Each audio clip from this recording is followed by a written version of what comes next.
Hi all, മെഡ്ക്യാബ് ഡോക്ടറിൻ്റെ weekly അനാലിസിലേക്ക് എല്ലാവർക്കും സ്വാഗതം. അപ്പം വീക്കിലി അനാലിസിൽ ഞാൻ ഇങ്ങനെ മുഖം കാണിച്ച് സംസാരിക്കാറില്ല.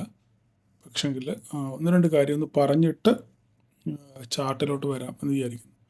ഈ പ്രാവശ്യം നമ്മൾ വീക്കിലി അനാലിസിസ് ചെയ്യുമ്പോൾ വളരെ കൂലങ്കഷമായിട്ടാണ് നമ്മൾ ചെയ്യാൻ പോകുന്നത്. കഴിഞ്ഞ ഒരു 10-15 വർഷത്തെ ഹിസ്റ്ററി എടുത്തിട്ടാണ് നമ്മളിന്ന് വീക്കിലി അനാലിസിസ് ചെയ്യാൻ പോകുന്നത്. ഓക്കെ, അത് ഞാൻ കുറേ ദിവസം കൊണ്ട് ഇങ്ങനെ ആലോചിക്കുന്നത് അങ്ങനെ ചെയ്യണമെന്നാണ്. എന്തുകൊണ്ട് അങ്ങനെ ചെയ്യുമെന്ന് വിചാരിച്ചു കഴിഞ്ഞാൽ അത് ചാർട്ടിനകത്ത് വരുമ്പോൾ നിങ്ങൾക്ക് കാര്യം മനസ്സിലാവും. അപ്പം ഇനിയും മാർക്കറ്റിൽ എന്താണ് സംഭവിക്കാൻ പോകുന്നത് എന്ന് എൻ്റെ ഒരു നിഗമനം, എൻ്റെ മാത്രം വ്യക്തിപരമായ ഒരു നിഗമനം മാത്രമാണ് ഞാൻ ഇന്ന് ഇപ്പം നിങ്ങളോട് പങ്കുവെക്കുന്നത്. ഇത് സംഭവിക്കാം, സംഭവിക്കാതിരിക്കാം. എന്നാൽ മാർക്കറ്റിൻ്റെ ഇപ്പോഴത്തെ ബിഹേവിയർ വെച്ചും പ്രീവിയസ് ഹിസ്റ്ററി പരിശോധിക്കുമ്പോഴും എൻ്റെ ചെറിയ ചിന്തയിൽ വരുന്ന ഒന്ന് രണ്ട് കാര്യങ്ങൾ നമ്മളുടെ ഈ വീക്കിലി അനാലിസിസോട് ബന്ധപ്പെട്ട് സംസാരിക്കണമെന്നാണ് എൻ്റെ താല്പര്യം. ഓക്കെ, അപ്പോൾ അതിന് മുന്നേ ഒന്ന് രണ്ട് കാര്യം പറയാനുള്ളത്. പലരും ധാരാളം മെസ്സേജ് അയക്കുന്നുണ്ട്, റിക്വസ്റ്റ് അയച്ചിട്ട് അക്സെപ്റ്റ് ചെയ്യുന്നില്ല. കാരണം അക്സെപ്റ്റ് ചെയ്യാൻ ആ ഗ്രൂപ്പ് ഫുള്ളാണ്. ഇനി അതിനകത്തിൽ ആളെ ആഡ് ചെയ്യാൻ പറ്റത്തില്ല. അതിന് പകരം രണ്ടാമതൊരു ഗ്രൂപ്പ് കൂടെ തുടങ്ങിയിട്ടുണ്ട്. ആ ഗ്രൂപ്പിൻ്റെ ലിങ്ക് നമ്മുടെ ഡിസ്ക്രിപ്ഷനിലുണ്ട്. ഓക്കെ, വേണമെങ്കിൽ അതിൻ്റെ ഫസ്റ്റ് കമൻ്റായിട്ട് ഞാൻ കൊടുത്തേക്കാം. നിങ്ങൾക്ക് അവിടെ ക്ലിക്ക് ചെയ്ത് ജോയിൻ ചെയ്യാവുന്നതാണ്. പിന്നെ ഈ ജോയിൻ ചെയ്യുന്നവരോട് എനിക്കൊരു കാര്യം പറയാനുള്ളത്, ഇവിടെ അങ്ങനെ കോള് കൊടുക്കലോ അങ്ങനെയുള്ള പരിപാടികളോ ഒന്നുമില്ല. ഓക്കെ, രാവിലെ മാർക്കറ്റ് പ്രീ മാർക്കറ്റിൽ ജസ്റ്റ് ഒരു സമ്മറി പറയുന്നു. പിന്നെ എന്തെങ്കിലും ആ ചാർട്ടിനകത്ത് കാണുകയാണെന്നുണ്ടെങ്കിൽ അതൊന്ന് ഷെയർ ചെയ്യുന്നത് മാത്രമേ ഉള്ളൂ. അല്ലാതെ ഇവിടെ കോള് കൊടുക്കലോ പണം ഇരട്ടിപ്പിക്കലോ അല്ലെങ്കിൽ വേറെ എന്തെങ്കിലും പരിപാടിയോ അങ്ങനെയുള്ള കാര്യങ്ങളൊന്നും ഇല്ല. നിങ്ങൾ ആരും തെറ്റിദ്ധരിക്കല്ലേ. നമ്മുടെ കയ്യിലൊരു സ്ട്രാറ്റജിയോ ഇൻഡിക്കേറ്ററുകളോ മറ്റ് യാതൊരുവിധ സംഗതികളും നമ്മളുടെ കയ്യിലില്ല. നമ്മുടെ കയ്യിലുള്ള ഒറ്റ കാര്യം, ഒന്ന് ചാർട്ട്, രണ്ടാമത് പഠിക്കുക. ഈ രണ്ട് കാര്യം മാത്രമേ ഉള്ളൂ, വേറെ ഒരു കാര്യമില്ല. മൂന്നാമതായിട്ട് പറയാനുള്ളത് ന്യായം പാലിക്കുക. ഇത്രയും കാര്യങ്ങൾ മാത്രമാണ്. ഇതിനെ അടിസ്ഥാനമാക്കിയാണ് നമ്മളുടെ ട്രേഡിംഗ് ലൈഫ്. ഞാനും എൻ്റെ കൂടെ നിൽക്കുന്നവരും നിങ്ങളും എല്ലാവരും, നമ്മളെല്ലാം ഒരു കുടുംബമാണ് ഇല്ലേ? ആ കുടുംബത്തിലുള്ളവരെല്ലാം ന്യായത്തിനെ അടിസ്ഥാനമാക്കിയാണ് പോകുന്നത്. ഇപ്പം നമ്മളൊരു 6 മാസത്തെ ഹിസ്റ്ററി പരിശോധിച്ച് കഴിഞ്ഞാൽ ന്യായത്തിൻ്റെ പ്രസക്തി വളരെ വളരെ വളരെ വളരെ കൂടി ധാരാളം ആളുകളിലേക്ക് പകർന്നു പോയിട്ടുണ്ട് എന്നുള്ള ഒരു കാര്യം എനിക്ക് വ്യക്തമായിട്ട് മനസ്സിലായി. അത് മനസ്സിലാക്കണമെന്നുണ്ടെങ്കിൽ നമ്മളുടെ ഡെയിലി ഇടുന്ന PL-ൻ്റെ പ്രോഫിറ്റിൻ്റെ ആ റേഷ്യോ നോക്കിയാൽ മതി ഇല്ലേ? നേരത്തെയൊക്കെ ആണെന്നുണ്ടെങ്കിൽ പ്രോഫിറ്റിനേക്കാൾ കൂടുതൽ ലോസ് ആയിരുന്നു ആദ്യ സമയങ്ങളിലൊക്കെ. പിന്നെ എൻ്റെ ഈ നിരന്തരമായ ന്യായം എന്നുള്ള ഈ പറച്ചിലും അലപ്പും ബഹളമൊക്കെ കേട്ടുകൊണ്ട് തന്നെ നിങ്ങളുടെ ഒരു ചിന്ത ഞാനങ്ങ് പറയുക, ഇത്രയും അങ്ങേര് കിടന്ന് അലയ്ക്കുന്നതല്ലേ, എന്നാൽ അതിനുവേണ്ടിയെങ്കിലും ന്യായം പാലിച്ചേക്കാം എന്ന് വിചാരിച്ചെങ്കിലും ന്യായം പാലിക്കുന്ന ആൾക്കാരുണ്ട്. എന്നെ അടുത്തവർ പറഞ്ഞാലും കുഴപ്പമില്ല. നിങ്ങൾ ന്യായം പാലിച്ച് പ്രോഫിറ്റ് എടുത്ത് അല്ലെങ്കിൽ ലോസ് ആണെങ്കിൽ സഹിക്കബിൾ ലോസിൽ നിങ്ങളത് ബുക്ക് ചെയ്ത് മാറി നിൽക്കുക എന്നുള്ളതാണ് ഏറ്റവും വലിയ കാര്യം. ഞാൻ എപ്പോഴും എൻ്റെ സെമിനാറിലും ഇന്നലെ നടത്തിയ ഓൺലൈൻ ക്ലാസ് നല്ല രീതിയിൽ സക്സസ് ആയിരുന്നു. ധാരാളം പേര് പങ്കെടുത്തു. അവസാനം നിമിഷം ധാരാളം പേര് ജോയിൻ ചെയ്യാൻ വന്നു. ഞാനത് ക്ലോസ് ചെയ്തു. കാരണം ഒരു പരിധിയിൽ കൂടുതൽ നമ്മൾ ആളെ കൂട്ടിക്കഴിഞ്ഞ് കഴിഞ്ഞാൽ അത് അത്ര സുഖകരമാകത്തില്ല. ഞാൻ പറഞ്ഞല്ലോ, ഇതിനകത്തിൽ പണമല്ല പ്രധാനം. ഞാൻ ഫീസ് വെച്ചിട്ടുണ്ട് ശരിയാണ്, ബട്ട് ഞാൻ പണത്തിനല്ല പ്രാധാന്യം കൊടുക്കുന്നത്. പണത്തിനാണെന്നുണ്ടെങ്കിൽ ഈ ലാസ്റ്റ് മൊമെൻറ്റ് ധാരാളം ആൾക്കാർ വന്നിരുന്നു. ഞാൻ ആരെയും എടുത്തില്ല, ഞാൻ ആരെയും ജോയിൻ ചെയ്തില്ല. ഒരു നിശ്ചിത നമ്പർ മാത്രമേ ഞാൻ എടുത്തുള്ളൂ. അതിൻ്റെ കാരണം എന്ന് പറഞ്ഞു കഴിഞ്ഞാൽ, ഞാൻ പണത്തേക്കാൾ ഉപരി ഞാനൊരു ബിസിനസ്, ഞാൻ പറഞ്ഞിപ്പോൾ എപ്പോഴും ആവർത്തിക്കുമ്പോൾ നിങ്ങൾക്ക് അത് ബുദ്ധിമുട്ടായിട്ട് തോന്നും. ഞാനിതിനൊരു ബിസിനസ്സായിട്ട് കാണുന്നില്ല. അപ്പോൾ തന്നെ ഒരു ചെറിയ നോമിനൽ ഫീസ് മാത്രമേ അതിനകത്തിൽ വെക്കുന്നുള്ളൂ. ഈ മാർക്കറ്റിലുള്ളതിനേക്കാളും ഏറ്റവും ലോവസ്റ്റ് ഫീസാണ് നമ്മളതിന് അതിൻ്റെ ഈടാക്കുന്നത്. അപ്പം അത് ജസ്റ്റ് നിങ്ങളെ പഠിപ്പിക്കാമെന്ന് മാത്രമേ ഉള്ളൂ, അല്ലാതെ വേറെ യാതൊരു കാര്യങ്ങളും അതിനകത്തിലില്ല. ഞാൻ പഠിച്ച കാര്യം, ഞാൻ എന്താണോ എൻ്റെ അനുഭവത്തിൽ നിന്ന് പഠിച്ചത്, അനുഭവമാണ് ഏറ്റവും വലിയ ഗുരു അല്ലേ? ഏറ്റവും വലിയ ഗുരു അനുഭവമാണ്. ആ അനുഭവത്തിൽ നിന്ന് ഞാൻ പഠിച്ച കാര്യം നിങ്ങൾക്ക് അത് പകർന്നു തരുന്നു. അത്രമാത്രം ഞാൻ ചെയ്യുന്നുള്ളൂ. അപ്പം നമ്മൾ ഒരു കാര്യം എക്സ്പീരിയൻസ് ചെയ്തിട്ട് ആ എക്സ്പീരിയൻസിനകത്ത് നിന്ന് ഒരു അറിവ് നമ്മൾ ഷെയർ ചെയ്യുമ്പം ഏത് രീതിയിലുള്ള ചോദ്യം വന്നു കഴിഞ്ഞാലും നമുക്കതിനെ അഭിമുഖീകരിക്കാൻ പറ്റും. മനസ്സിലായി? ഇന്നലെ ഇപ്പം ധാരാളം പേര് ചോദ്യം ചോദിച്ചു. എറണാകുളം സെമിനാറിൽ ധാരാളം, ഞാൻ പറഞ്ഞു നിങ്ങൾ എത്ര ചോദ്യം വേണമെങ്കിൽ ചോദിച്ചു, എനിക്കറിയാവുന്ന, ഞാൻ എക്സ്പീരിയൻസ് ചെയ്ത കാര്യം നിങ്ങൾക്ക് ഞാൻ കൃത്യമായിട്ട് ഞാനത് പറഞ്ഞു തരും. ഓക്കെ. പിന്നെ നമ്മുടെ കയ്യിൽ ഇൻഡിക്കേറ്ററുകളോ സ്ട്രാറ്റജികളോ അല്ല വേറെ അങ്ങനെയുള്ള ഒരു പരിപാടികളും നമുക്കില്ല. ഞാൻ അങ്ങനെയുള്ള കാര്യങ്ങളിനകത്തിൽ വിശ്വസിക്കുന്നില്ല. വിശ്വസിക്കുന്നവർക്ക് വിശ്വസിക്കാം, വിശ്വസിക്കുന്നില്ല. എൻ്റെ ഒരു കാഴ്ചപ്പാട് ഞാൻ പറഞ്ഞു.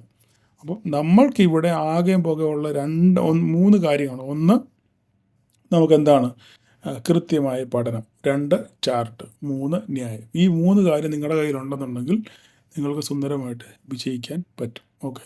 അപ്പം ഇത്രയും കാര്യമാണ് എനിക്കിപ്പോൾ പറയാനുള്ളത്. ഇനി നമുക്ക് ചാർട്ടിലോട്ട് വരാം. വളരെ വിശദമായിട്ട് നമ്മൾ ഈ പ്രാവശ്യം വീക്ക്ലി അനാലിസിസ് നമ്മൾ ചെയ്യും. പിന്നെ ഇത് കഴിഞ്ഞതിന് ശേഷം, ക്ലാസ് കഴിഞ്ഞതിന് ശേഷം ധാരാളം പേര് വീണ്ടും മെസ്സേജ്, സാർ ഞങ്ങൾക്ക് പങ്കെടുക്കാൻ പറ്റിയില്ല, ഡ്യൂട്ടിയാണ്, അങ്ങനെയുള്ള കാര്യങ്ങളൊക്കെയാണെന്ന് പറഞ്ഞ് ധാരാളം പേര് മെസ്സേജ് അയച്ചു. അപ്പോൾ അവർക്ക് ഉള്ളൊരു സംഭവം എന്ന് പറഞ്ഞു കഴിഞ്ഞാൽ, ഇനിയും വരുന്ന വലിയ പെരുന്നാളിന്, അടുത്ത മാസം വലിയ പെരുന്നാൾ വരുന്നുണ്ട്. ആ വലിയ പെരുന്നാളിന് നമ്മൾ ഓപ്ഷൻ സെല്ലിങ്ങിൻ്റെയും ഓപ്ഷൻ ബൈങ്ങിൻ്റെയും ക്ലാസ് നമ്മൾ അറേഞ്ച് ചെയ്യുന്നുണ്ട്, ആൾക്കാരുടെ ആവശ്യകത അനുസരിച്ച്. അത് നമുക്ക് ലേറ്റർ അതിനെപ്പറ്റി നമുക്ക് ചിന്തിക്കാം. ആൾക്കാർക്ക് താല്പര്യമുണ്ടെന്നുണ്ടെങ്കിൽ നമ്മൾ നടത്തും, ഇല്ലെങ്കിൽ വിട്ടുകളയും. അത്ര മാത്രമേ ഉള്ളൂ. അതിൽ കൂടുതൽ വേറെ കൂടുതലൊന്നും സംസാരിക്കാനില്ല. ഓക്കെ. അപ്പോൾ നമുക്ക് ഇന്ന് ചാർട്ടിലോട്ട് ഒന്ന് വരാം. നമുക്ക് ചാർട്ടിലോട്ട് വരാം. ഞാൻ പറഞ്ഞു വളരെ വിശദമായിട്ട് നമ്മൾ ചാർട്ടിനെ പറ്റി സംസാരിക്കുകയാണ്. കാരണം ഒരു ക്രിട്ടിക്കൽ സ്റ്റേജിലാണ് നിഫ്റ്റി ഇപ്പം വന്ന് നിൽക്കുന്നത്. 24,853 25,000 റേഞ്ചിലോട്ട് നിഫ്റ്റി വന്ന് നിൽക്കുകയാണ്. ഇനി ഇവിടുന്ന് ഒരു ഫർദർ മൂവ് എങ്ങനെ ഉണ്ടാകും, എന്താണ് നമ്മൾ മാർക്കറ്റിൽ നിന്ന് എക്സ്പെക്റ്റ് ചെയ്യുന്നത് എന്നതിനെ പറ്റിയാണ് നമ്മളിന്ന് വളരെ വിശദമായിട്ട് ചിന്തിക്കുന്നത്. ചിലപ്പോൾ ഒരു പക്ഷെങ്കിലും വീഡിയോയ്ക്ക് ശകലം ലെങ്ത് കൂടിപ്പോവും. എങ്കിലും നിങ്ങൾ ഇപ്പോഴത്തെ സാഹചര്യത്തിൽ ഇതൊന്നും മനസ്സിലാക്കിയിരിക്കുന്നത് നന്നായിരിക്കും. മാർക്കറ്റിൻ്റെ ഹിസ്റ്ററിയിൽ എന്താണ് സംഭവിച്ചത്, ഇനി എന്താണ് സംഭവിക്കാൻ സാധ്യത ഉള്ളത്, അങ്ങനെയാണ് മാർക്കറ്റ് എങ്ങോട്ട് പോകും, താഴോട്ട് പോകും, മുകളിലോട്ട് പോകും എന്ന് വിശദമായിട്ട് നമ്മളിന്ന് ചർച്ച ചെയ്യുകയാണ്. അപ്പോൾ നമുക്ക് ആദ്യം തന്നെ ഈ ഇതിനെ സാധനം എല്ലാം എടുത്ത് കളയാം. നമുക്കിതൊന്നും വേണ്ട. എല്ലാ കാര്യം നമ്മൾ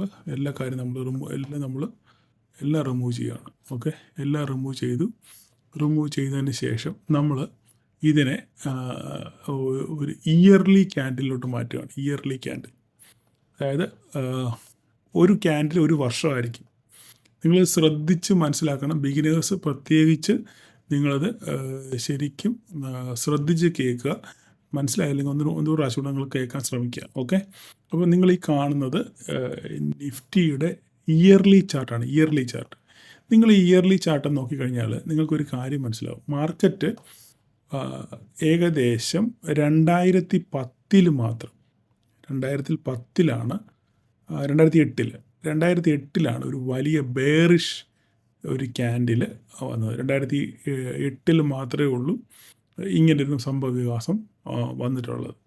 അതിനുശേഷം മാർക്കറ്റ് അവിടുന്ന് പിന്നെ ഒരു അപ് ട്രെൻഡാണ് പോയേക്കുന്നത്. എങ്കിലും ഇവിടുന്ന് 2008 മുതൽ ഒരു അപ് ട്രെൻഡ് ഉണ്ടെങ്കിൽ തന്നെ ഒരു സ്ഥിരമായിട്ട്, ഇപ്പോൾ 2008 2009 തിരിച്ചൊരു റിക്കവറി ഉണ്ടായെങ്കിൽ ഫുള്ളി റിക്കവർ ആയില്ല. 2 വർഷം കൊണ്ടാണ് ഈ ഒരു 2008 ഫോള് റിക്കവറി ചെയ്തത്. അടുത്ത നെക്സ്റ്റ് 2 വർഷം കൊണ്ടാണ് അത്രയും ഫോള് റിക്കവർ ചെയ്തത്. അതിനുശേഷം വീണ്ടും ഒരു ബെയറിഷ് ക്യാൻഡിൽ ഉണ്ടായി. അതിനടുത്ത വർഷം വീണ്ടും അടുത്ത 2 വർഷം കൊണ്ടാണ് അത് റിക്കവർ ആയത്. ഓക്കെ. അതിനുശേഷം വീണ്ടും ഒരു ഗ്രീൻ ക്യാൻഡിൽ ഉണ്ടായി. പിന്നെ 2 വർഷം മാർക്കറ്റ് കൺസോളിഡേറ്റ് ചെയ്യുമായിരുന്നു, അല്ലേ? മാർക്കറ്റ് അങ്ങോട്ടും ഇങ്ങോട്ടും ഫ്ലക്ച്വേറ്റ് ചെയ്ത് എങ്ങോട്ടും പോയില്ല. ഏകദേശം അതേ പോയിന്റിൽ തന്നെ മാർക്കറ്റ് ഫ്ലക്ച്വേറ്റ് ചെയ്യുമായിരുന്നു, അല്ലെങ്കിൽ ഓസിലേറ്റ് ചെയ്ത് അങ്ങോട്ടും ഇങ്ങോട്ടും ആടിക്കളിച്ച് അവിടെ തന്നെ കൺസോളിഡേറ്റ് ചെയ്യുമായിരുന്നു. ഓക്കെ. അപ്പോൾ ഇവിടെ നമ്മളൊരു മനസ്സിലാക്കേണ്ട ഒരു കാര്യം എന്ന് പറഞ്ഞു കഴിഞ്ഞാൽ, ആദ്യം 2008 എനിക്കൊന്ന് 2008 ലീമൻ ബ്രദർ കൊളാപ്സ് അങ്ങനെ എന്തോ സംഭവം, എനിക്കറിയത്തില്ല, കറക്റ്റ് ഞാൻ ഓർക്കുന്നില്ല. എന്താ ഇത് സംഭവം, എന്തോ ഒരു മെയിൻ കാരണമുണ്ട്, എനിക്ക് ഓർമ്മയില്ല എന്താണ്. ലീമൻ ബ്രദേഴ്സ് കൊളാപ്സ് ആണെന്ന് തോന്നുന്നു, എനിക്കറിയത്തില്ല. ഓക്കെ. അതിനുശേഷം മാർക്കറ്റ് ഞാൻ പറഞ്ഞു പിന്നെ 2 വർഷം കൊണ്ട് റിക്കവർ ചെയ്തു. അതിനുശേഷം വീണ്ടും ഒരു ബെയറിഷായി. പിന്നെ 2 വർഷം കൊണ്ട് അത് റിക്കവറായി. അതിനുശേഷം മാർക്കറ്റ് പിന്നെ ഒരു ബുള്ളിഷ് ട്രെൻഡ്, പിന്നെ ഒരു കൺസോൾട്ടേഷൻ. ഇത്രയുമാണ് ഇവിടെ സംഭവിച്ചേക്കുന്നത്. അപ്പോൾ ഈ 2 കൺസോൾട്ടേഷൻ, ഇത് ഏത് വർഷമാണോ? നമുക്ക് നോക്കാം.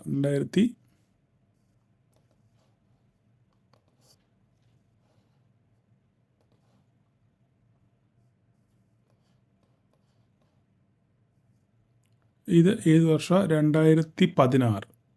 ഓക്കെ, 2016 ഇത് ഈ കാണുന്നത്, ഇത് 2016. ഓക്കെ, അപ്പോൾ ഈ 2016 ലാസ്റ്റ് നിഫ്റ്റി ഒരു കൺസോളിഡേഷൻ സ്റ്റേജിലേക്ക് മാർക്കറ്റ് പോയത്. ഇതിന് ശേഷം നിങ്ങൾ നോക്കിക്കഴിഞ്ഞാൽ മനസ്സിലാവും, മാർക്കറ്റ് ഒരിക്കൽ പോലും ഈ 2 കൺസോളിഡേഷന് ശേഷം മാർക്കറ്റ് ഒരിക്കൽ പോലും ഒരു ഡൗൺഫോളിൽ ക്ലോസ് ചെയ്തിട്ടില്ല, ഒരു റെഡ് ക്യാൻഡിലൂടെ കണ്ടിട്ടുമില്ല. ഈ കഴിഞ്ഞ അടുത്ത 1, 2, 3, 4, 5, 6, 7, 8, 9 വർഷമായി. ഇതിലൂടെ കൂട്ടുകയാണെങ്കിൽ 10 വർഷമായി. കഴിഞ്ഞ 10 വർഷത്തിനിടയിൽ ഇവിടെ ഒരു റെഡ് ക്യാൻഡിലുകൾ പോലും ഇവിടെ എങ്ങും ഫോം ആയിട്ടില്ല. മാർക്കറ്റ് ഒരു അപ്സൈഡ് റാലി ആയിരുന്നു. ഈവൻ കൊറോണ സമയത്ത് പോലും, ഇത് 2020 ഈ കാണുന്നത്. ഓക്കെ, ഈ കൊറോണ സമയത്ത് പോലും മാർക്കറ്റ് വീണെങ്കിലും തിരിച്ച് മാർക്കറ്റ് റിക്കവർ ചെയ്യും. അപ്പം ഈ സാഹചര്യത്തിൽ പോലും ഒരു റെഡ് ക്യാൻഡിലൂടെ ഫോം ആയിട്ടില്ല. അപ്പം നമ്മൾ ചിന്തിക്കേണ്ട ഒരു കാര്യം, ഇവിടെ മനസ്സിലാക്കേണ്ട ഒരു കാര്യം, ഈ വർഷത്തെ നോക്കി, ഇത് 2021 ഈ കാണുന്നത്. ഓക്കെ, 2021 മാർക്കറ്റ് ഒരു അപ്സൈഡ് വരെ പോയിട്ട് തിരിച്ച് ഏകദേശം 10,200 നമുക്ക് വേണമെങ്കിൽ അളന്ന് നോക്കാം. ചെറിയ ലാഗ് ഉണ്ടാവുക, പക്ഷെ നിങ്ങൾ മനസ്സിലാക്കിയിരിക്കേണ്ട കുറേ കാര്യങ്ങളുണ്ട്. അതുകൊണ്ടാണ് ഇത്ര വിശദമായിട്ട് ഞാൻ പറയുന്നത്. ഓക്കെ, ഇവിടെ നിങ്ങൾ ചിന്തിച്ചു കഴിഞ്ഞാൽ 2000 ഈ ക്യാൻഡിൽ എടുക്കുക. ഈ ക്യാൻഡിൽ എടുത്തു കഴിഞ്ഞാൽ ഇതെടുക്കുക. ഇത് കൊറോണ സമയത്ത് റിക്കവർ ആയതാണ്. അതിനുശേഷം മാർക്കറ്റ് ഏകദേശം 11,600 വരെ പോയെങ്കിലും ക്ലോസ് ചെയ്തത് ഒരു 17,000 റേഞ്ചിലാണ് മാർക്കറ്റ് ക്ലോസ് ചെയ്തത്. അതിനുശേഷം അടുത്ത വർഷം 2022 ഈ പറയുന്ന ഇതിൻ്റെ ഹൈ, ഈ 2021 ഹൈ ഒരിക്കലും കട്ട് ചെയ്ത് ക്ലോസ് ചെയ്യാൻ പറ്റിയില്ല. അടുത്ത വർഷം പറ്റിയിട്ടില്ല. ഓക്കെ, അപ്പം അവിടെയും ഒരു വലിയ ഒരു റേഞ്ച് ഉണ്ടായി. ഏകദേശം എത്രയാണ്? 15,000 മുതൽ 19,000 വരെ, ഒരു 4,000 പോയിൻറ്റിൻ്റെ ഒരു റേഞ്ച് ബൗണ്ട് മാർക്കറ്റായിരുന്നു 2022. ഓക്കെ, നിങ്ങൾ മനസ്സിലാക്കണം, 2022 വലിയൊരു റേഞ്ച് ബൗണ്ട് മാർക്കറ്റാണ്, 4,000 പോയിൻറ്റ് റേഞ്ച് ബൗണ്ട്. അതിനുശേഷം 2023 ഈ പറയുന്ന പോലെ തന്നെ 17,000 മുതൽ 21,000 വരെ 4,000 പോയിൻറ്റിൻ്റെ ഒരു റേഞ്ച് ബൗണ്ട് മാർക്കറ്റായിരുന്നു ആ വർഷവും. അപ്പോൾ ഈ വർഷവും 4,000 പോയിൻറ്റ്. അപ്പം ഓൺ ആൻഡ് ആവറേജ് നമ്മൾ നോക്കിക്കഴിഞ്ഞാൽ ഒരു 4,000 പോയിൻറ്റിൻ്റെ കളികളാണ് സാധാരണഗതിയിൽ നിഫ്റ്റി. ഇവിടെ നോക്കിക്കഴിഞ്ഞാലും ഇതും 18,500, 13,500, 13ഉം 4ഉം 17. ഇവിടെ ആണെങ്കിൽ ഒരു 5,000 പോയിൻറ്റിൻ്റെ ഒരു കളികളാണ്. 18,500, 13,500, 13,500ഉം 5ഉം 18,500. ഇവിടെ ഒരു 5,000 പോയിൻറ്റിൻ്റെ കളി. ഇവിടെ ഒരു 15ഉം 500. ഇവിടെ ഒരു ഏകദേശം 4,000 പോയിൻറ്റിൻ്റെ കളി. ഇവിടെ നോക്കിക്കഴിഞ്ഞാൽ 17,000, 4, 24,500 പോയിൻ്റ് കളി. അപ്പം ഒരു 4,000, 5,000 പോയിൻറ്റിൻ്റെ റേഞ്ച് കളികളാണ് ഇവിടെ മുതൽ ഈ 2000 കൊറോണയ്ക്ക് ശേഷം ഒരു 4,000, 5,000 പോയിൻറ്റിൻ്റെ, 4,000-നും 5,000-നും ഇടയ്ക്കുള്ള പോയിൻറ്റിൻ്റെ കളികളാണ് ഒരു വർഷം സാധാരണഗതിയിൽ നിഫ്റ്റിയിൽ നടക്കാറുള്ളത്. ഓക്കെ, അപ്പം കഴിഞ്ഞ വർഷം 2024 നമുക്ക് റേഞ്ച് ഒന്ന് നോക്കാം. 2024 21,000 മുതൽ ഏകദേശം ഞാൻ പറയാം 21 മുതൽ 26 വരെ പോയി, അല്ലേ? അതായത് 5,000 പോയിൻറ്റിൻ്റെ റേഞ്ചാണ് ഇവിടെയും കടന്ന് കളിച്ചത്. അപ്പം ഇവിടെ നമ്മൾ നോക്കിക്കഴിഞ്ഞാൽ തലേ വർഷത്തെ ഹൈയെ കട്ട് ചെയ്ത് ക്ലോസ് ചെയ്തില്ല. ഇവിടെ 2021 കൊറോണയ്ക്ക് ശേഷം മാർക്കറ്റ് ഇവിടെ ഒരു 2009 മുതൽ 2017 മുതൽ ഒരു അപ് ട്രെൻഡ് റാലിയാണ്. ഒരിക്കൽ പോലും ഒരു ബെയറിഷ് സെൻറ്റിമെൻറ്റ്സ് ഉണ്ടായിട്ടില്ല, അല്ലെങ്കിൽ ഒരു ബെയറിഷ് ക്ലോസിങ് വന്നിട്ടില്ല. ഓക്കെ, ഒരു ഫുൾ അപ്സൈഡാണ്. അപ്പം അതുപോലെ തന്നെ മാർക്കറ്റ് തിരിച്ച് കയറി വന്നതിന് ശേഷം 2021 2021 ശേഷം ഈ 2021 ഹൈ കട്ട് ചെയ്ത് 2022 ക്ലോസ് ചെയ്യാനും സാധിച്ചിട്ടില്ല. അവിടെയും ഒരു ചെറിയ വലിവ്, പച്ച മലയാളത്തിൽ പറഞ്ഞു കഴിഞ്ഞാൽ ഒരു ചെറിയ വലിവ് നിഫ്റ്റിക്ക് ഉണ്ടായി. അതിനുശേഷം 2023 നല്ലൊരു ബുള്ളിഷ് സെറ്റപ്പ് ഉണ്ടായി. ഒരു നല്ല ബുള്ളിഷ് സെറ്റപ്പ് ഏകദേശം 6,000 പോയിൻറ്റിൻ്റെ 17,000, 17ഉം 22 17 5 20 5000 പോയിൻ്റ് റാലി, ഏകദേശം ഒരു 5000 പോയിൻ്റ് റാലി 2023 നടന്നു. ഓക്കെ, അതിനുശേഷം 2024 ഒരു വൻ ബുള്ളിഷ് സെറ്റപ്പ് ഉണ്ടായെങ്കിലും, ഓക്കെ, 26,000 വരെ പോയെങ്കിലും മാർക്കറ്റ് ആ വർഷം ക്ലോസ് ചെയ്ത് ഏകദേശം 23,500 2500 പോയിൻ്റ് താഴെയാണ് നിഫ്റ്റി ക്ലോസ്. ഒരു ബുള്ളിഷ് സംഭവം ഉണ്ടായി, 26,500 വരെ പോയെങ്കിലും 2,500 പോയിൻ്റ് താഴെയാണ് മാർക്കറ്റ് ക്ലോസ് ചെയ്തത്. അങ്ങനെ അപ്പോൾ നമ്മൾ അങ്ങനെയാണെന്നുണ്ടെങ്കിൽ, നമ്മൾ പ്രീവിയസ് ഹിസ്റ്ററിയൊക്കെ പരിശോധിക്കുകയാണെന്നുണ്ടെങ്കിൽ, ഇങ്ങനെയുള്ള ഒരു സാഹചര്യത്തിൽ എൻ്റെ ഒരു കൺവിക്ഷൻ മാത്രമാണ് പറയുന്നത്, എൻ്റെ നിഗമനം മാത്രമാണ്. ഇതിന് വേറെ യാതൊരു അടിസ്ഥാനമില്ല. ഇത്രയും മാർക്കറ്റിൻ്റെ മൂവ്മെൻറ്റും ഈ സെൻറ്റിമെൻറ്റ്സും ഒക്കെ വെച്ചിട്ട് ഞാൻ മനസ്സിലാക്കുന്ന ഒരു കാര്യം, ഈ വർഷം മാർക്കറ്റ് ഈ ഹൈ, അതായത് 2024 ഉണ്ടായ ഹൈ കട്ട് ചെയ്ത് മുകളിൽ ക്ലോസ് ചെയ്യും എന്ന് ഞാൻ വിശ്വസിക്കുന്നില്ല. ഇതിന് എന്നോട് നിങ്ങൾ ആരെങ്കിലും എന്തടിസ്ഥാനത്തിലാണ് നിങ്ങളിങ്ങനെ പറയുന്നത് എന്ന് ചോദിച്ചു കഴിഞ്ഞാൽ എനിക്ക് മറുപടി ഇല്ല, കൈമലർത്താനേ പറ്റത്തുള്ളൂ. പക്ഷെങ്കിൽ എനിക്ക് ഈ മാർക്കറ്റിൻ്റെ സെൻറ്റിമെൻറ്റ്സ് വെച്ചും ഈ മാർക്കറ്റിൻ്റെ ഈ ക്യാൻഡിൽ സ്ട്രക്ചർ വെച്ചും, ഓക്കെ, ഈ ക്യാൻഡിൽ സ്ട്രക്ചർ വെച്ചും എനിക്ക് മനസ്സിലാകുന്ന ഒരു കാര്യം എന്ന് പറഞ്ഞു കഴിഞ്ഞാൽ, ഈ പറയുന്ന 26,300 കൂട്ടിക്കോ, 26,300 മുകളിലോട്ട് ഈ വർഷം മാർക്കറ്റ് ക്ലോസ് ചെയ്യാനുള്ള സാധ്യത വളരെ വിരളം ആണ് എന്നാണ് ഞാൻ മനസ്സിലാക്കുന്നത്. ഇത് പക്ഷെങ്കിൽ തെറ്റിപ്പോയ എന്നെ എടുത്തിട്ട് പൊങ്കാലാണ്ട് അങ്ങനെ അന്ന് പറഞ്ഞു മാർക്കറ്റ് തന്നെ തിരിച്ചു പോയി. അങ്ങനെയൊക്കെയാണെന്നുണ്ടെങ്കിൽ PR സുന്ദർ എന്നെ ആത്മഹത്യ ചെയ്യേണ്ട സമയം കഴിഞ്ഞു. കാരണം നമ്മളിവിടെ നോക്കുകയാണ്, സൗത്ത് ഇന്ത്യയിൽ നോക്കുകയാണെന്നുണ്ടെങ്കിൽ ലീഡിങ് ആയിട്ടുള്ള ഒരാളാണ് PR സുന്ദർ. പുള്ളി എല്ലാ മാസവും ഇങ്ങനെ ഓരോരോ കാര്യങ്ങൾ പറയും, പിന്നെ അടുത്ത പ്രീ മാർക്കറ്റ് പോസ്റ്റ് മാർക്കറ്റ് പുള്ളി നേരെ ഉൾട്ടാടിക്കും. അപ്പം പുള്ളിയുടെ അത്രയൊന്നും വലിയ വൈഭവമോ കാര്യങ്ങളോ സംഭവങ്ങളോ ഒന്നുമില്ല. എങ്കിലും നമ്മൾക്ക് മനസ്സിലായ ഒരു കാര്യം, നമ്മളെപ്പോഴും സ്റ്റോക്ക് മാർക്കറ്റിൽ സാധ്യതകളെ പറ്റിയാണ് സംസാരിക്കുന്നത്. ഇങ്ങനെ ഒരു ചാൻസ് ഉണ്ട്, ഒരു പോസിബിലിറ്റി ഉണ്ട് എന്നാണ് നമ്മൾ മനസ്സിലാക്കുന്നത്. അപ്പം എനിക്ക് മനസ്സിലായ ഒരു സംഗതി, ഒരു പക്ഷെങ്കിൽ മാർക്കറ്റ് ഈ വർഷം ഇപ്പോൾ 6 മാസം ഓൾറെഡി കഴിഞ്ഞു, 5 മാസം മെയ് മാസം കഴിഞ്ഞ് 5 മാസം കഴിഞ്ഞു, മാർക്കറ്റ് ഇപ്പോൾ 24,000 നിൽക്കുന്നത്. ഓക്കെ, അപ്പോൾ ഇനി മാർക്കറ്റ് 26,300 മുകളിൽ ഈ വർഷം ഒരു പക്ഷേ മാർക്കറ്റ് ഇവിടെ ചിലപ്പോൾ ക്രോസ് ചെയ്ത് പോകാൻ സാധ്യതയുണ്ട്. ക്രോസ് ചെയ്ത് പോയാലും ക്ലോസിങ് വരുമ്പോൾ, ഇപ്പോൾ ഇവിടെ തന്നെ കണ്ടില്ലേ, 26,300 വരെ മാർക്കറ്റ് പോയി, പക്ഷേ അവസാനം ക്ലോസ് ചെയ്തത് എവിടെയാണ്? 23,500 റേഞ്ചിലാണ് ക്ലോസ് ചെയ്തത്. എന്ന് പറഞ്ഞ പോലെ ഇത് ഒരു പക്ഷെങ്കിൽ ബ്രേക്ക് ചെയ്യാനുള്ള സാധ്യതയുണ്ട്. പക്ഷെങ്കിൽ ഒരു ബുള്ളിറ്റ് സെറ്റപ്പായിട്ട് അല്ലെങ്കിൽ കണ്ടിന്യൂസ് ആയിട്ട് മുകളിലോട്ടൊരു റാലി ഈ വർഷം ഇതിൻ്റെ മുകളിൽ 26,297 മുകളിൽ ക്ലോസ് ചെയ്യും. അതായത് പ്രീവിയസ് ഹൈ, ഈ 2024 പ്രീവിയസ് ഹൈക്ക് മുകളിൽ ക്ലോസ് ചെയ്യും എന്ന് ഈ വർഷം എന്ന് ഞാൻ ഒരിക്കലും വിചാരിക്കുന്നില്ല. ഒരു പക്ഷേ തെറ്റായ നിങ്ങളെന്നെ പങ്കാളിയിടില്ല. ഒരു സാധ്യതയെ പറ്റി മാത്രം ഞാൻ പറയുന്നു മാത്രമേ ഉള്ളൂ. എനിക്ക് മനസ്സിലായ ഒരു കാര്യം മാത്രം ഞാൻ പറയുന്നു എന്ന് മാത്രമേ ഉള്ളൂ. ഓക്കെ, അപ്പം അങ്ങനെയാണെന്നുണ്ടെങ്കിൽ മാർക്കറ്റ് ഈ വർഷം ഈ ഹൈ കട്ട് ചെയ്ത് പോകാനുള്ള സാധ്യത ഇല്ല. അങ്ങനെയാണെന്നുണ്ടെങ്കിൽ വരും വർഷങ്ങളിൽ ഇതുപോലെ തന്നെ ഒരു കൺസോളിഡേഷനുള്ള സാധ്യത നമുക്ക് തള്ളിക്കളയാനും പറ്റത്തില്ല. ഈ വർഷം ഇപ്പോൾ ഈ 2025 നമ്മളിപ്പോൾ ഓടുന്നത്, 2025 ഇതിൻ്റെ മുകളിൽ ക്ലോസിങ് വരാൻ സാധ്യതയില്ല ഈ വർഷം. ഇല്ലെങ്കിൽ ഒരു പക്ഷെങ്കിൽ ഈ വർഷം ഇതുപോലൊരു ഡോജി ക്യാൻഡിൽ, ഈ പറയുന്ന പോലെ ഒരു ഡോജി ഇതുപോലോ അല്ല ഇതുപോലോ ഈ വരച്ച് കാണിക്കും, ഇതുപോലൊരു ഡോജിയോ അല്ലെങ്കിൽ ഇതുപോലൊരു ഡോജിയോ, ഇങ്ങനൊരു ഡോജിയോ ഉണ്ടാകാനുള്ള ഒരു സാധ്യത ഉണ്ട് എന്ന് ഞാൻ പറഞ്ഞു. ഇതൊരു വേറെ ഒരു, പക്ഷേ ഇത് ഞാൻ ഈ പറയുമ്പോൾ നിങ്ങളിത് ചിരിക്കും. ഓക്കെ, ഇതിന് ശേഷം ഈ ഒരു ഡോജി വന്നതിന് ശേഷം 1, 2, 3 ഒരു നല്ല 3 ബുള്ളിറ്റ് സെറ്റപ്പിന് ശേഷം വീണ്ടും ഒരു കൺസോളിഡേഷൻ അല്ലെങ്കിൽ ഒരു ചെറിയൊരു ഡോജി ഫോർമേഷൻ, ഡോജി എന്ന് പറയാൻ പറ്റത്തില്ല, ഒരു ചെറിയ ഒരു അങ്ങോട്ടും ഇങ്ങോട്ടും ഇല്ലാതെ മാർക്കറ്റ് ഒരു സിക്സാഗ്, അതായത് ഇങ്ങനെ മാർക്കറ്റ് പോയി ഇങ്ങനെ വന്ന് ക്ലോസ് ചെയ്യുന്ന ഒരു സെറ്റപ്പിലാണ് മാർക്കറ്റ് നിന്നത്. അങ്ങനെയാണെന്നുണ്ടെങ്കിൽ ഇതും ഈ പറയുന്ന പോലെ തന്നെ ഇവിടെയും ഇതുപോലെ തന്നെ ഒരു സാധ്യത ഉണ്ടാകാനുള്ള ഇതിന് ശേഷം 1, 2, 3 ക്യാൻഡിലാണ് ഇവിടെ ഒന്നും ഉണ്ടായില്ല.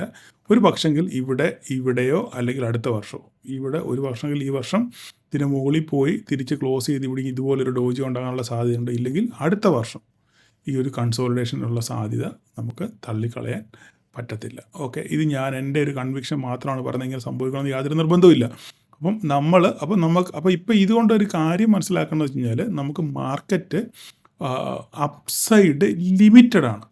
ഓക്കെ, ഇപ്പോഴത്തെ ഇത്രയും 9 വർഷത്തെ സെറ്റപ്പ് വെച്ചിട്ട് കഴിഞ്ഞ 9 വർഷമായിട്ട് കണ്ടിന്യൂസ് ആയിട്ട് മാർക്കറ്റ് മുകളിലോട്ട് പോയിക്കൊണ്ടിരിക്കുകയാണ്. അപ്പോൾ അങ്ങനെയാണെന്നുണ്ടെങ്കിൽ ഇതിനൊരു കൺസോളിഡേഷൻ ആവശ്യമാണ്. അങ്ങനെയാണെങ്കിൽ ഈ കൺസോളിഡേഷൻ ഈ വർഷമോ അടുത്ത വർഷമോ സംഭവിക്കാനുള്ള ഒരു സാധ്യത ഉണ്ട്. ഒരിക്കലും മാർക്കറ്റ് ഒറ്റ സ്ട്രക്ചറിൽ മാർക്കറ്റ് ഇങ്ങനെ പോകുന്നത് ശരിയല്ല. അത് ഒരു ആശ്വാസ്യമായ കാര്യമല്ല. അങ്ങനെയുള്ള മാർക്കറ്റിന് സ്ട്രെങ്ത് വളരെ കുറവായിരിക്കും. എപ്പോഴും മാർക്കറ്റ് വീണ് പോകുന്ന മാർക്കറ്റാണ് എപ്പോഴും ഹെൽത്തി മാർക്കറ്റ്, അല്ല സ്ട്രെങ്ത് ഉള്ള മാർക്കറ്റ് എന്ന് പറയാം. അല്ലാതെ എപ്പോഴും കൊടിമരം പോലെ ഇങ്ങനെ മേലോട്ട് പോയി കഴിഞ്ഞാൽ ഒടിഞ്ഞു വീഴാനുള്ള സാധ്യത വളരെ കൂടുതലാണ്. ഓക്കെ, അതേസമയം ഇങ്ങനെ നമ്മളിപ്പം ഈ വലിയ സ്റ്റെയർ കേസുകളൊക്കെ പണിത് കണ്ടില്ലേ. അപ്പോൾ ഇങ്ങനെയാണ് ഒരു സ്റ്റെയർ കേസ് പണിത് ഒരു ലാൻഡിങ് ഉണ്ടാകും. ഒരു ലാൻഡിങ്ങിന് ശേഷം വീണ്ടും കുറച്ച് പണി, പിന്നെ ഒരു ലാൻഡിങ് ഉണ്ടാകും. ഇങ്ങനെയാണ് പോകുന്നത് അല്ലേ എന്ന് പറഞ്ഞ പോലെ തന്നെയാണ് മാർക്കറ്റിനകത്തിലെ സ്ട്രക്ചർ. ഇങ്ങനെയാണ് മാർക്കറ്റിനകത്തിലെ ഒരു സ്ട്രക്ചർ നമ്മൾ മനസ്സിലാക്കുന്നത്. അപ്പോൾ എപ്പോഴും ഹെൽത്തി മാർക്കറ്റ് എന്ന് പറഞ്ഞു കഴിഞ്ഞാൽ ഇങ്ങനെ സിക്സാഗ് രീതിയിൽ പോകാൻ. അങ്ങനെയാണെങ്കിൽ ഇവിടെയും ഞാൻ ഈ പറഞ്ഞ പോലെ നിങ്ങൾക്ക് ഞാൻ പറഞ്ഞ ലാഗ് ഉള്ളതുകൊണ്ട് നിങ്ങൾക്ക് ഒരു ബുദ്ധിമുട്ട് തോന്നുന്നുണ്ട്, ശരിയാണ്. പക്ഷേ എങ്കിലും നിങ്ങളത് മനസ്സിലാക്കുക.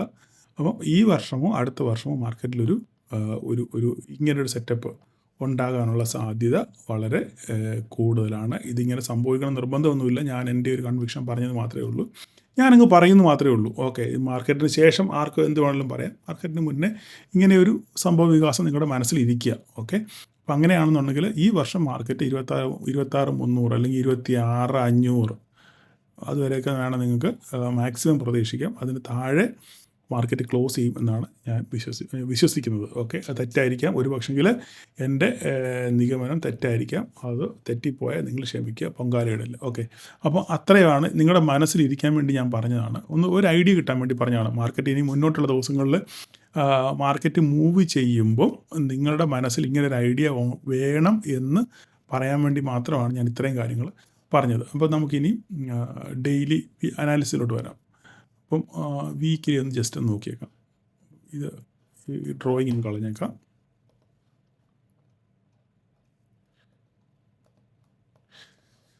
വീക്കിലി നോക്കിക്കഴിഞ്ഞാൽ ഈ വീക്കിലിയിൽ മാർക്കറ്റ് ക്ലോസ് ചെയ്തേക്കുന്നത് നോക്കിക്കേ. വീക്കിലിയിൽ മാർക്കറ്റ് ക്ലോസ് ചെയ്തേക്കുന്ന ഒരു ബെയറിഷ് സെറ്റപ്പിലാണ് ക്ലോസ് ചെയ്തേക്കുന്നത്. റെഡ് ക്യാൻഡിലാണ് വീക്കിലിയിൽ ക്ലോസ് ചെയ്തേക്കുന്നത്. ക്ലോസ് ചെയ്തെങ്കിലും ഇവിടെ നിങ്ങൾ ഈ ക്യാൻഡിൽ നോക്കിക്കഴിഞ്ഞാൽ നിങ്ങൾക്ക് മനസ്സിലാവും. ഓക്കെ, ഒരു റിജക്ഷൻ ക്യാൻഡിൽ അല്ലേ. മാർക്കറ്റ് താഴോട്ട് ബെയറിഷ് സെൻറ്റിമെൻറ്റ്സിൽ താഴോട്ട് വന്നെങ്കിലും ക്ലോസിങ് മുകളിൽ ഇപ്പോൾ എന്താ ഇതിന് പറയുന്ന പേരെന്താ, ഒരു സ്പിന്നിങ് ടോപ്പ് എന്നൊന്നും പറയാൻ പറ്റത്തില്ല. ചെറിയൊരു ഹാമറെന്നോ അല്ലെങ്കിൽ എന്തെങ്കിലും ഒരു അതായത് ഇവിടുന്ന് ഒരു റിജക്ഷൻ ക്യാൻഡിൽ എന്തുവാണ് നിങ്ങൾക്ക് ഇഷ്ടമുള്ള പേരിട്ട് വിളിക്കുക. എന്ത് പേരിട്ടാലും കാര്യം മനസ്സിലാവണം. ക്യാൻഡിലിൻ്റെ സ്വഭാവം, ആ ക്യാൻഡിലിൻ്റെ സ്ട്രക്ചർ നിങ്ങൾ മനസ്സിലാക്കിയിരുന്നാൽ മതി, എന്ത് പേരിട്ട് വിളിച്ചാലും. ഓക്കെ, ഇപ്പോൾ മാർക്കറ്റ് ഒരു റിജക്ഷൻ താഴോട്ട് മാർക്കറ്റിനെ കൊണ്ടുവരാൻ ശ്രമിച്ചെങ്കിലും മാർക്കറ്റ് ബയേഴ്സ് ആക്റ്റീവായിട്ട് ഒരു റിജക്ഷൻ റെഡിഷ് ആണെങ്കിൽ തന്നെ അവിടെ ബൈ ആക്റ്റീവ് ആണ് എന്ന് തെളിയിക്കുന്ന രീതിയിലുള്ള ഒരു സെറ്റപ്പാണ് ഇവിടെ ഉണ്ടായിട്ടുള്ളത്. ഓക്കെ, അപ്പോൾ ഈ അടുത്ത ആഴ്ച എന്താ സംഭവിക്കുന്നത് ചോദിച്ചു കഴിഞ്ഞാൽ നെക്സ്റ്റ് വീക്കിൽ നമുക്ക് ഈ ഹൈയുടെ മുകളിൽ ഒരു വീക്കിലി ക്യാൻഡിൽ ക്ലോസിങ് കിട്ടണം. മനസ്സിലായി? ഈ ഹൈയുടെ മുകളിൽ ഒരു വീക്ക്ലി ക്യാൻഡിൽ ക്ലോസിങ് കിട്ടിയെങ്കിൽ മാത്രമേ നമുക്കിനി മാർക്കറ്റിൽ ഒരു ബുള്ളിഷ് സെറ്റപ്പ് ഉണ്ടെന്ന് പറയാൻ പറ്റത്തുള്ളൂ, അല്ലെങ്കിൽ ഒരു ബൈ ആക്റ്റീവ് ആകാനുള്ള സാധ്യത ഉള്ളൂ. അപ്പോൾ തന്നെ ഇവിടെ നോക്കിക്കഴിഞ്ഞാൽ മനസ്സിലാവും. ഇവിടെ ഒരു ഹൈ നമ്മളിപ്പോൾ പറഞ്ഞ ഹൈ ക്രിയേറ്റ് ചെയ്ത് 26,271, 26,271 വളരെ ദൂരമാണത്. എങ്കിലും നമുക്ക് ഇനിയൊരു ബുള്ളിഷ് സെറ്റപ്പ് ഉണ്ടാവണമെന്നുണ്ടെങ്കിൽ മാർക്കറ്റ് ഇതിൻ്റെ മുകളിൽ ഈ പ്രീവിയസ് ക്യാൻഡിലിൻ്റെ മുകളിൽ നമുക്ക് അടുത്ത ആഴ്ച വീക്കിലിയിൽ ഒരു ക്യാൻഡിൽ ക്ലോസിങ് കിട്ടിയെങ്കിൽ മാത്രമേ പിന്നെ നമുക്ക് അതൊരു സപ്പോർട്ടായിട്ട് ആക്ട് ചെയ്യും. പിന്നെ അവിടുന്ന് മാർക്കറ്റ് മുകളിലോട്ട് പോകാനുള്ള സാധ്യത ഉള്ളൂ. ഓക്കെ, അപ്പം നമുക്ക് ഇനി ഒരു ഡെയിലി ബേസിലോട്ട് നമുക്കൊന്ന് വരാം. ഡെയിലി ബേസിലോട്ട് വന്നു കഴിഞ്ഞാൽ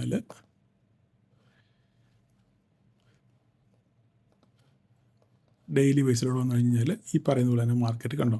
അപ്പോൾ നമുക്ക് ഇനിയിപ്പം ഇതിൻ്റെ മുകളിൽ മാർക്കറ്റ് ക്ലോസ് ചെയ്തെങ്കിൽ ഈ ഹൈയുടെ മുകളിൽ ഇതുണ്ടോ 25,120. ഈ 25,120 മുകളിൽ ഡേ ക്യാൻഡിൽ ക്ലോസിങ് കിട്ടണം. 25,120 മുകളിൽ നമുക്കൊരു ഡേ ക്യാൻഡിൽ ക്ലോസിങ് കിട്ടിയെങ്കിൽ മാത്രമേ ഫർദർ മൂവ്, ഡെയിലി വൈസിൽ ഫർദർ മൂവ് നമുക്കുള്ളൂ.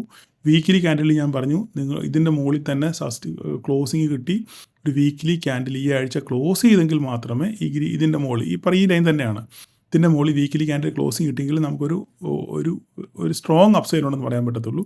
ഇനിയും ഈ വീക്കിൽ നമുക്കൊരു അപ്സൈഡ് പ്രതീക്ഷിക്കണമെന്നുണ്ടെങ്കിൽ ഒരു ഡേ ക്യാൻഡിൽ ഈ പറയുന്ന 25,120 മുകളിൽ നമുക്ക് ക്ലോസ് ചെയ്യണം. എന്നെങ്കിൽ മാത്രമേ നമുക്ക് അവിടെ ഒരു പ്രതീക്ഷ മാർക്കറ്റിന് മുകളിലോട്ടുള്ളൂ. കാരണം ഈ ആഴ്ച 1-2 കാര്യങ്ങളുണ്ട്. ഇപ്പോൾ ട്രംപ് പിന്നെയും പെതുക്കെ പണിയായിട്ട് വന്നേക്കാണ്. യൂറോപ്യൻ മാർക്കറ്റിന് അവർക്ക് താരിഫ് അടിച്ച് കൈ കൊടുക്കും എന്നുള്ള രീതിയിലൊരു പ്രഖ്യാപനം വന്നിട്ടുണ്ട്. അപ്പോൾ തിങ്കളാഴ്ച അതുകൊണ്ട് US മാർക്കറ്റ് പൊട്ടി വീഴുകയും ചെയ്തു. അതേസമയം നമുക്കിവിടെ ഇന്ത്യയിൽ RBI 2.69 ലക്ഷം കോടി രൂപ ഡിവിഡൻ്റായിട്ട് നമ്മുടെ സർക്കാരിന് കൊടുത്തു. ഓക്കെ, അത് ഓൾറെഡി മാർക്കറ്റിൽ അറിയാവുന്ന ന്യൂസുകളാണ്. പിന്നെ അതിൻ്റെ ഫിഗർ മാത്രം അറിഞ്ഞാൽ മതിയായിരുന്നു. അത് അറിയേണ്ടവർക്ക് നേരത്തെ അറിഞ്ഞു. അതിൻ്റെ ഒരു റാലിയാണ് നമ്മൾ കഴിഞ്ഞ ദിവസം കണ്ടത്.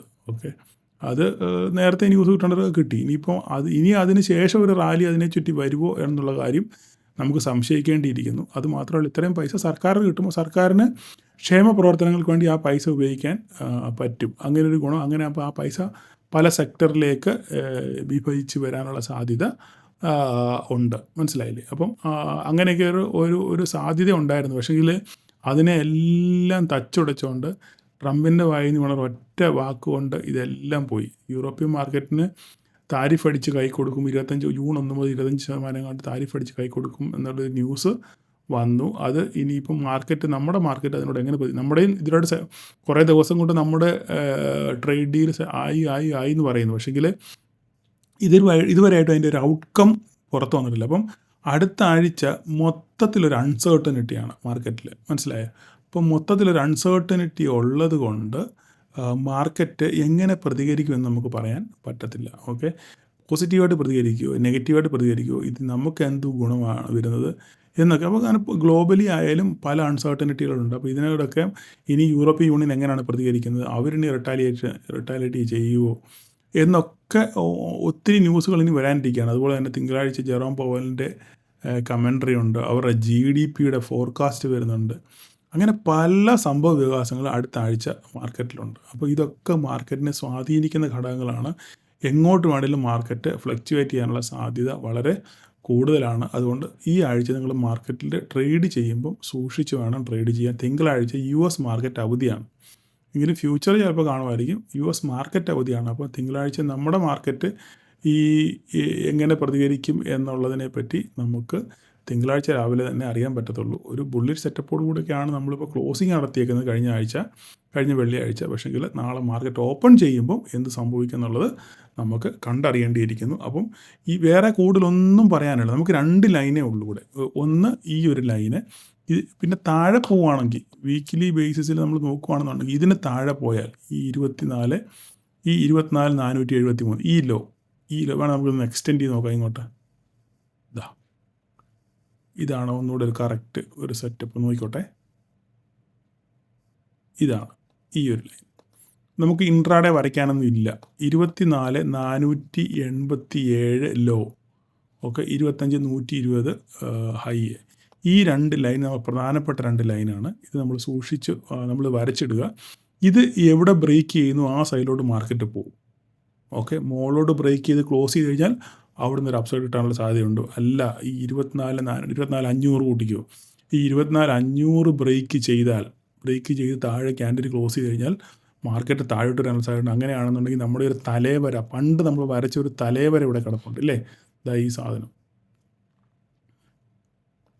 24,840 ആ റേഞ്ച് ഇവിടെ കിടപ്പുണ്ട്. ഇത് നമ്മളുടെ വളരെ സൂക്ഷിച്ച് നമ്മൾ പണ്ട് തൊട്ടേ വരച്ചിരിക്കുന്ന ഒരു സാധനമാണ്. ഇതൊരു തലേവരയാണ്. ഇത് ബ്രേക്ക് ചെയ്ത് കഴിഞ്ഞാൽ പിന്നെ ഒരു സിവിയർ ഫോൾ നമുക്ക് നിഫ്റ്റിയിൽ കാണേണ്ടി വരും. ഇതാണ് ഈ നിഫ്റ്റിയിലെ പ്രധാനപ്പെട്ട സംഭവ വികാസങ്ങൾ. ഓക്കെ, ഇത്രയാണ് നിഫ്റ്റിയിലെ ഇതിപ്പോൾ ഇത്രയും കാര്യങ്ങൾ നിങ്ങൾ മനസ്സിലാക്കി വെക്കാൻ വേണ്ടിയാണ് ഞാൻ അത്ര വിശദമായിട്ട് പറഞ്ഞത്. അപ്പോൾ അടുത്ത ദിവസം ഇൻട്രാഡേയിൽ നമുക്ക് എന്ത് ചെയ്യാൻ പറ്റുമെന്ന് ഒന്ന് നോക്കിയേക്കാം. ഞാൻ ഇൻട്രാഡേയിൽ എന്താ ചെയ്യാൻ പറ്റുന്നത്? ഇൻട്രാഡേ ചെയ്യാൻ പറ്റുന്നത് ഈ ഹൈ ആണ്. ഇത് വേറെ പ്രത്യേകിച്ച് ഒന്നുമില്ല, വെരി സിമ്പിളാണ്. ഇതാണ് ഒരു ഹൈ. ഓക്കെ, ഈ ഹൈ കട്ട് ചെയ്യുന്നു, താഴത്തെ ഈ സംഭവം ഇത് ഇവിടെ വെരി ക്ലിയർ. അത് നോക്കിയേ വെരി ക്ലിയർ ആണ്, നല്ല സൂപ്പർ സപ്പോർട്ടാണ്. ഇതാണ് നമ്മുടെ റേഞ്ച്. ഈ 2 റേഞ്ച് എങ്ങോട്ട് ബ്രേക്ക് ചെയ്യുന്നു അങ്ങോട്ട് നിങ്ങൾക്ക് ട്രേഡ് ഉണ്ട്. ഇവിടെ ഒരു അടുത്തൊരു നെക്സ്റ്റ് സപ്പോർട്ട് താഴോട്ട്. പിന്നെ നോക്കിക്കഴിഞ്ഞാൽ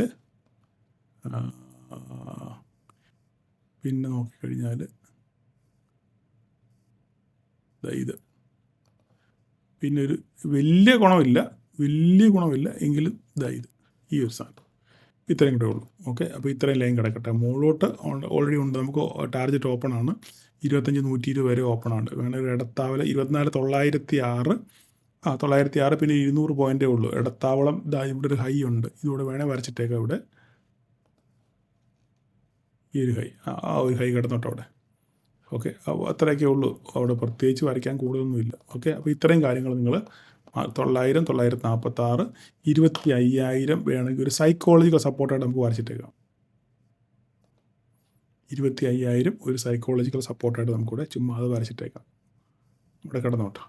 ഓക്കെ, അപ്പോൾ ഇത്രയൊക്കെയാണ് നാളെ മാർക്കറ്റിൽ സംഭവിക്കാനുള്ള സാധ്യതകൾ. ഓക്കെ, നിഫ്റ്റിയിൽ.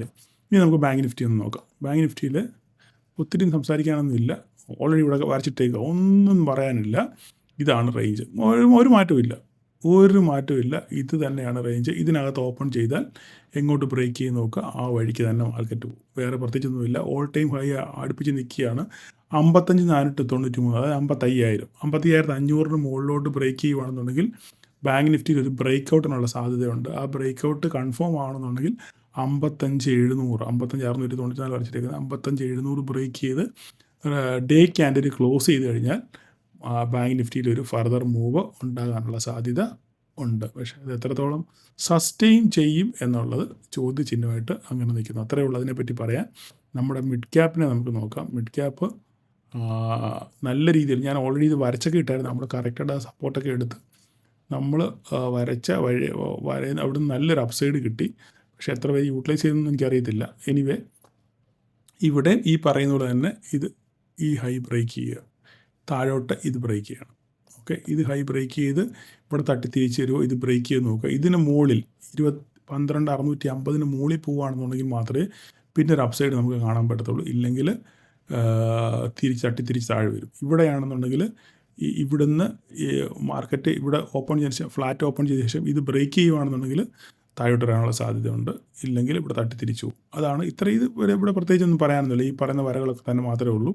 നിങ്ങൾ ശ്രദ്ധിക്കുക, പ്രൈസ് ആക്ഷൻ എവിടെയാണെന്ന് ശ്രദ്ധിക്കുക. അപ്പം നിങ്ങളെല്ലാവരും പ്രൈസ് ആക്ഷൻ പഠിക്കാൻ ശ്രമിക്കുക. പ്രൈസ് ആക്ഷൻ പഠിച്ചു കഴിഞ്ഞാൽ കഴിഞ്ഞ ദിവസങ്ങൾക്ക് ധാരാളം മെസ്സേജുകൾ വന്നു. പ്രൈസ് ആക്ഷൻ പഠിച്ചുകൊണ്ട് ആ വീഡിയോകൾ കണ്ടുകൊണ്ട് അവർക്ക് ഒത്തിരി ഗുണമുണ്ടായി. പഠിച്ച് നിങ്ങൾ ചെയ്ത് അതിൽ എക്സ്പീരിയൻസ് ചെയ്യുകയാണെങ്കിൽ പിന്നെ നിങ്ങൾ ഒരു മനുഷ്യനെ, ഒരു പോലീസുകാരനെ പേടിക്കേണ്ട കാര്യമില്ല. ഒരാളുടെ സഹായമില്ലാതെ നിങ്ങൾക്ക് തന്നെ ട്രേഡ് കണ്ടെത്താൻ പറ്റും. ആ ഒരു തലത്തിലേക്ക് വളർത്തിയെടുക്കുക എന്നുള്ളത് മാത്രമാണ് എൻ്റെ ലക്ഷ്യം.